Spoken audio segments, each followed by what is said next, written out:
I'm going to just start another segment so it's easier for me to edit. What...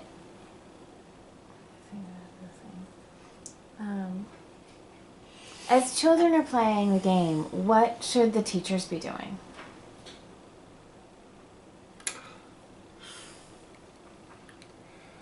Well, teacher judgment is always really important.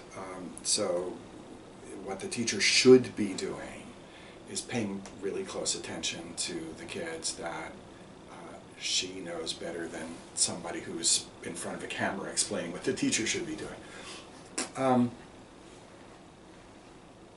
But I think the thing that teachers should always be doing is using their understanding of the children, but really listening to and watching what the children do.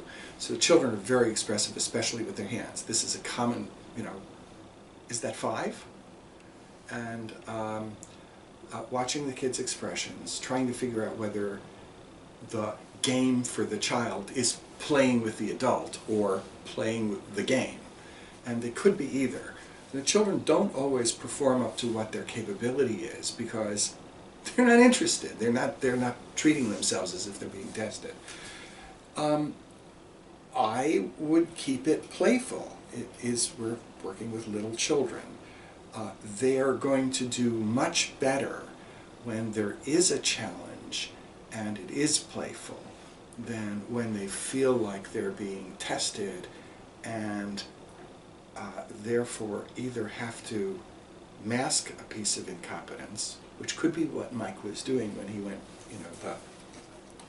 when he deliberately went when he deliberately put out the 2 extra pieces.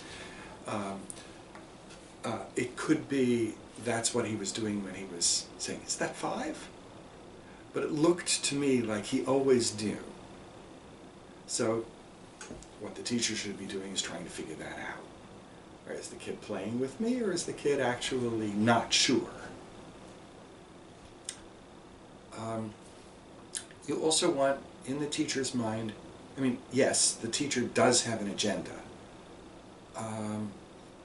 In the teacher's mind should be, counting requires knowing all those words. Counting requires touching at the same time as saying the words. Counting requires getting them all. This will be harder for a child to count than this, unless the child is somehow sorting at the same time. I did watch, this is a long time ago, I watched a child, it was 5, count like this, 1, 2, 3, 4, 5, 6, 7, and stopped at 7. It was clear the child knew the number names in order. It was clear the child knew that to count you have to stop somewhere. I have no idea what the child was doing. But then the child, when they were spread out, without counting, declared that there were 5. Not clear. So you try to figure out whether, that was a 5-year-old too. It's not clear whether, from that one event, what the child actually knows. So another thing the teacher needs to do is be mindful that one event is probably not a good test of the kid, and play the game again and see, and watch. The thing that convinced me that Mike was probably playing with me was that many times Mike got exactly right, and that probably means that he can, and that the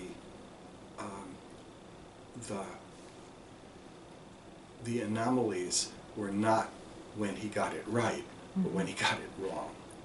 And I have to explain that either as playing or as not inattention, it could be, or it could be actual mathematical incompetence, but that seems like the least likely of the 3 explanations. Inattention is a big one with little kids.